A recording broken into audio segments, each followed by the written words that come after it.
Olá! E aí, tudo bem? Prontos para mais uma aula? Isso aí, então vamos nessa! E hoje nós vamos falar do grande mestre Graciliano Ramos. Mas antes de começar, vem o pedido. Não está inscrito ainda no canal? Então se inscreva, isso aí. Curta esse vídeo, compartilhe nas redes sociais para a gente poder divulgar, pode ser? Qualquer coisa, qualquer dúvida, deixa aqui nos comentários que eu vou estar lendo e estou respondendo. Eu tenho um outro vídeo, nós temos uma outra videoaula que eu falo dos demais escritores do modernismo de segunda fase, da prosa, né, do modernismo de segunda fase, que se deu de 1930 a 1945. Eu falo de Érico Veríssimo, de José Lins do Rego, de Jorge Amado, de Raquel de Queiroz, e hoje nós vamos falar especificamente de Graciliano Ramos, o grande nome desse movimento. Não que os demais não tenham muita importância, claro que tem. O Jorge Amado é respeitado no Brasil e fora do Brasil. A mesma coisa o Érico Veríssimo, o José Lins do Rego, a própria Raquel de Queiroz. Todos são grandes escritores, mas à parte estudaremos Graciliano. Antes de começar Graciliano, vamos tentar lembrar o que foi esse modernismo? O modernismo, ele começou em 1922, com a Semana de Arte Moderna, com a primeira fase, que vai de 1922 a 1930. Essa primeira fase, ela foi tida como fase heróica. Eles iam contra tudo e toda e qualquer forma de tradicionalismo, de conservadorismo, atacavam a burguesia, a sociedade como um todo, trazendo para a literatura tipos que até então eram esquecidos, trazendo para a literatura uma linguagem coloquial, o prosaísmo, o verso branco, o verso livre. As vanguardas europeias eu consigo enxergar claramente nesse movimento de primeira fase. O modernismo de segunda fase, que é o que nós estamos vendo agora, ele começa em 1930 e vai até 1945. Qual é a grande marca dele? Ele continua com as conquistas da primeira fase, então ele não abre mão disso. Eu vou continuar tendo o verso branco, o verso livre, o prosaísmo, o coloquialismo, tudo isso está lá. Mas ele também se dá o direito de olhar para o passado e aproveitar coisas que foram feitas. E a primeira fase não fazia isso, ela refutava. É do passado? Não quero. Daqui para frente, davam as costas para tudo isso. E aqui eu vou ter, por exemplo, um Graciliano Ramos que é chamado de neorrealista machadiano. E eu vou ter na poesia uma Cecília Meirelles que é chamada de neossimbolista. Tranquilo? Outra marca muito interessante do modernismo, da segunda fase modernista, é que eu vou ter um equilíbrio quantitativo entre poesia e prosa. A primeira fase predomina a poesia. Aqui eu tenho quantitativamente, né, um equilíbrio, qualitativamente também, né? Grandes obras poéticas, grandes romances nós temos escrito nesse período. Vamos para Graciliano Ramos? Minto. Antes disso, deixa eu falar um pouquinho mais da segunda fase, né? Então, aquilo que eu já tinha dito, nós vamos ler agora. Terminada a preocupação dos escritores em romper com a tradição, e já tendo conquistado uma certa liberdade de linguagem, que essa conquista veio da primeira fase, a prosa desse período caracteriza-se pelo, guarda, aparecimento de um grande número de romances. Guardou? Ótimo. Procurando retratar a agitação sociopolítica da época. Então, retrato da agitação sociopolítica da época. A prosa encaminha para um outro tipo de enfoque, o regionalismo. Por exemplo, José Lins do Rego, ele vai trabalhar a região, a exploração, né, da cana-de-açúcar, o Nordeste. Jorge Amado, a Bahia, vai trabalhar a região cacoeira, de Salvador, é a temática dele. O Érico Veríssimo vai lá para o Rio Grande do Sul. E aqui, em Graciliano, a gente vai ter o sertão nordestino, tá bem? Além disso, nós temos o enfoque a vida das grandes cidades e principalmente as desigualdades sociais que caracterizam a vida urbana, foram grande preocupação de vários escritores dessa época. Olha aqui algumas capas de livro de Graciliano Ramos. Gente, Insônia, Vidas Secas, essa obra é linda.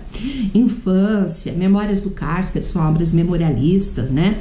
São Bernardo, né? São Bernardo é quase que uma recriação de Dom Casmurro. Caetés, Angústia, que é a história de um grande frustrado, o Luiz da Silva. Mas vamos devagar. Conhecendo a vida de Graciliano Ramos primeiro? Vamos comigo? Viveu os primeiros anos em diversas cidades do Nordeste brasileiro. Terminado o segundo grau em Maceió, seguiu para o Rio de Janeiro, onde passou um tempo trabalhando como jornalista. Voltou para o Nordeste em setembro de 1915, fixando-se junto ao pai, que era comerciante em Palmeira dos Índios, Alagoas. Inclusive, o Graciliano, ele vai ser prefeito da cidade de Palmeira dos Índios. E teve uma época que ele foi construir estradas e Graciliano Ramos deu uma ordem: façam estradas retas, eu não gosto de curvas. Muito interessante isso, né? E as estradas lá são grandes estradas retas. E o estilo dele também é um estilo reto, literariamente. Ele não faz curvas. Apesar de ser chamado de neorrealista machadiano, ele não tem o estilo de Machado, que é um estilo zigue-zagueante, vai para a direita, volta para a esquerda. Quem disse foi o próprio Machado. Meu estilo é como de um ébrio, um bêbado, guia na direita, guia na esquerda, vai para frente, vai para trás, faz as digressões. Aqui não. Aqui Graciliano fala muito com poucas palavras. É o estilo dele, tá? Neste mesmo ano, casou-se com Maria Augusta de Barros, que morreu em 1920, deixando-lhe 4 filhos. Foi eleito prefeito de Palmeira dos Índios, né, em 1927, tomando posse no ano seguinte. Ficou em cargo por 2 anos, renunciando em 10 de abril de 1930. Entre 1930 e 1936, viveu em Maceió, trabalhando como diretor da imprensa oficial, professor e diretor de instrução pública do Estado. Em 1934, havia publicado São Bernardo e, quando se preparava para publicar o próximo livro, foi preso em decorrência do pânico insuflado por Getúlio Vargas após a intentona comunista de 1935. Com a ajuda de amigos, entre os quais José Lins do Rego, consegue publicar Angústia em 1936. Em 1938, ele publicou Vidas Secas. Em seguida, estabeleceu-se no Rio de Janeiro como inspetor federal de ensino. Em 1945, ingressou no antigo Partido Comunista do Brasil, PCB. Adoeceu gravemente em 1952. No começo de 1953 foi internado, mas acabou falecendo em 20 de março de 1953, aos 60 anos, vítima de câncer do pulmão. Fumava, Graciliano Ramos fumava muito. É difícil a gente ver uma foto de Graciliano Ramos sem um cigarro na mão. Tá aqui a assinatura dele. Vamos seguir? Foi o principal escritor do chamado romance regionalista da segunda fase do modernismo. Sua obra focaliza não só o drama social do Nordeste. Que drama é esse? A seca, o coronelismo, as desigualdades sociais, como também o mundo psicológico das personagens. Então eu vou ter as duas coisas: a denúncia do problema social, a questão da seca, a questão do coronelismo, as desigualdades, mas eu vou ter o conflito dos homens, o medo, os ciúmes, a angústia. Tudo bem? Seus livros podem ser didaticamente divididos em 3 tipos de romances. Vamos conhecer cada um deles? Romance psicológico. Pertence a esse tipo de romance as obras que priorizam a descrição e análise psicológica das personagens. Então aqui uma grande veia da parte psicológica, né? Sem deixar de lado a abordagem sociopolítica, isso ele não deixa. Quais são as obras que pertencem a esses romances psicológicos? São Bernardo, que é a história do Paulo Honório, vou falar bem rapidinho depois para vocês, Angústia e Caetés. Todas elas narradas em primeira pessoa. Aí eu tenho romance sociopolítico, que é um exemplo, Vidas Secas, que é uma obra representativa desse romance, tá? Nesse livro eu já tenho uma narrativa em terceira pessoa e Graciliano focaliza o drama de uma família, né, de nordestinos fugindo da seca, a presença, então eu tenho a presença do flagelo da seca, o condicionando o comportamento das pessoas. Fabiano, sim, a Vitória, o menino mais velho, o menino mais novo, são seres animalizados, que não conseguem falar, que têm dificuldade para defender o que pensam. Em contrapartida, eu tenho 2 personagens, a baleia e o papagaio. A baleia, que é o cachorro, a cachorra, ela é a mais inteligente da família. Ela pensa, ela sonha, ela age. Então, são animais humanizados. Essa inversão é feita propositalmente para mostrar a situação de vida dos homens nordestinos, tá? Então, olha lá, o flagelo da seca condicionando o comportamento das pessoas e animalizando-as. É o tema central desta obra. Aqui, essa tela, né, de Portinari, que foi feita a partir da série, né, Os Retirantes de Portinari, baseado no livro Vidas Secas. Olha aí a morte, o flagelo, a dor, é muito triste tudo isso. Como aquela primeira que eu abri a aula também, é de Portinari. E eu tenho os romances autobiográficos. Dessa linha, né, de romances, a gente vai ter infância, como o próprio nome está falando, ele vai falar aspectos da vida, da infância dele, Memórias do Cárcere, o tempo que ele manteve preso, por causa da visão comunista, socialista dele. No primeiro, Graciliano conta sua vida dos 3 anos até o começo da adolescência. No segundo, relata sua vivência na prisão. Em ambos, ele denuncia a opressão e a violência, mesclando relatos autobiográficos com elementos ficcionais. Então, não é uma autobiografia, mas eu tenho muita coisa da vida dele, mas muita coisa de ficção aí presente também. Essa frase aqui, São Bernardo. Vamos falar rapidinho desse romance. Tem aqui no nosso canal um vídeo que eu conto a história de Vidas Secas, conta a história de São Bernardo. Aqui nós estamos fazendo mais um apanhado, né, das características de Graciliano. Mas eu vou rapidamente falar de São Bernardo. Essa frase aqui do livro é tremenda. Olha Paulo Honório falando: a verdade é que nunca soube quais foram os meus atos bons e quais foram os maus. Vocês ouviram? A verdade é que nunca soube quais foram os meus atos bons e quais foram os maus. Fiz coisas boas que me trouxeram prejuízo. Fiz coisas ruins que me deram lucro. Este é Paulo Honório. A relação de Paulo Honório com o mundo é uma relação de possuidor e coisa possuída. Ele explora, ele é um explorador, ele não consegue se sensibilizar com o homem, ele não tem empatia para com o ser humano. Paulo Honório era um guia de cego, pobre, órfão de pai e mãe, foi criado pela Preta Margarida, sofreu muito, teve preso um tempo. Na prisão ele aprendeu a ler. Ele diz que aprendeu a ler numa Bíblia miúda dos protestantes. Ele saiu, mas ele saiu dizendo: a vida nunca mais pisa em mim. Ele tinha trabalhado na Fazenda São Bernardo. Ele começa a juntar dinheiro, se aproxima de Luiz Padilha, que é filho do velho Padilha, que era o antigo dono de São Bernardo. Só que Luiz Padilha, meu Deus, era um irresponsável, não sabia cuidar da fazenda, não estava cuidando da fazenda. Ele se aproxima, ilude, empresta dinheiro, a troca da hipoteca da fazenda, consegue a Fazenda São Bernardo, está em ruínas, mas ele não tinha medo de trabalho, trabalha muito, coloca São Bernardo para cima, mas daí ele precisava de um herdeiro, e para ter um herdeiro ele precisava casar. Foi quando ele conheceu Madalena, que é o avesso de Paulo Honório. Madalena era uma professora primária, tinha ideias socialistas. Paulo Honório era capitalista. Madalena era uma pessoa muito boa e ela gosta do Paulo Honório.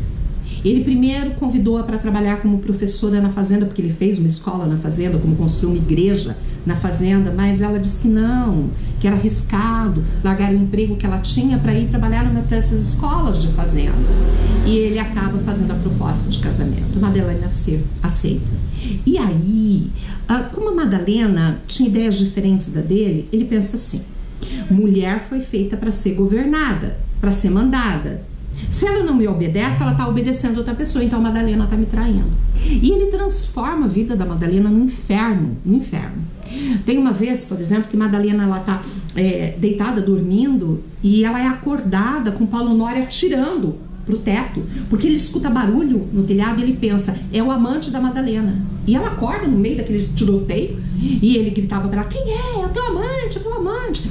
Aí no outro dia ele sobe, né, pede para um dos funcionários dele, porque ele diz que todos os funcionários que trabalhavam para ele eram bichos, que tinham bichos do campo e tinham bichos da casa. Olha que situação. E aí o cara olha e fala: não, olha, eram pombas, não tem ninguém aqui. Ele reconhece: pô, realmente ela não me traiu.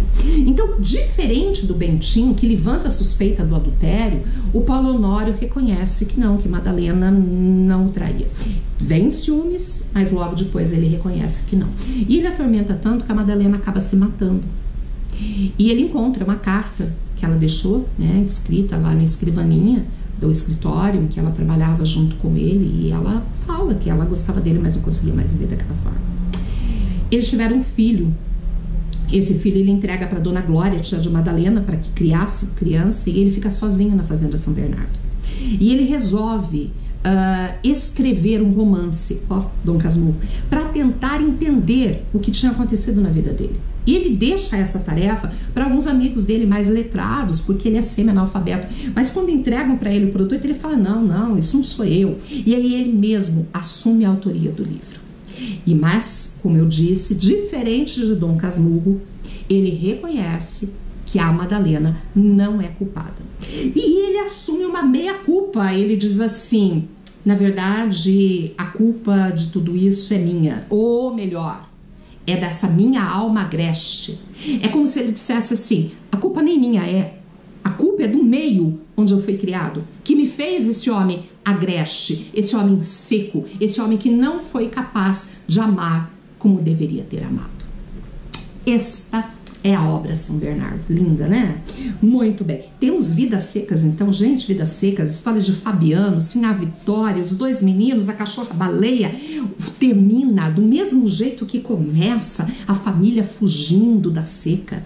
Mas em Vidas Secas a gente pode dizer mais, que a seca é a seca das relações humanas, porque o que oprime a família de Fabiano não é só a seca, mas é a falta de educação, é a falta, é o descaso do governo, é a falta de dinheiro. São vários fatores que reduzem a família ao nível de bichos. Não deixem, desculpem, gasguei, bem no finalzinho da aula, hein? Não deixem de assistir o vídeo sobre Vidas Secas, realmente muito interessante. E para terminar aqui, uma frase de Graciliano Ramos, olha que lindo. É fácil se livrar das responsabilidades. Difícil é escapar das consequências por ter se livrado delas. Demais, né? Um gênio. Assinatura dele aqui, belezinha? E eu agradeço muito a atenção de vocês. Fica o convite para assistir, para conhecer as outras obras dele. Angústia, também uma obra linda. É uma obra que fala sobre um frustrado, Luiz da Silva, que joga toda a responsabilidade dele não estar bem em Julião Tavares, mata, ele chega a matar Julião Tavares, mas ele continua sentindo a mesma angústia de vida. Mas isso aí, assistam tudo isso e eu espero vocês no nosso próximo encontro.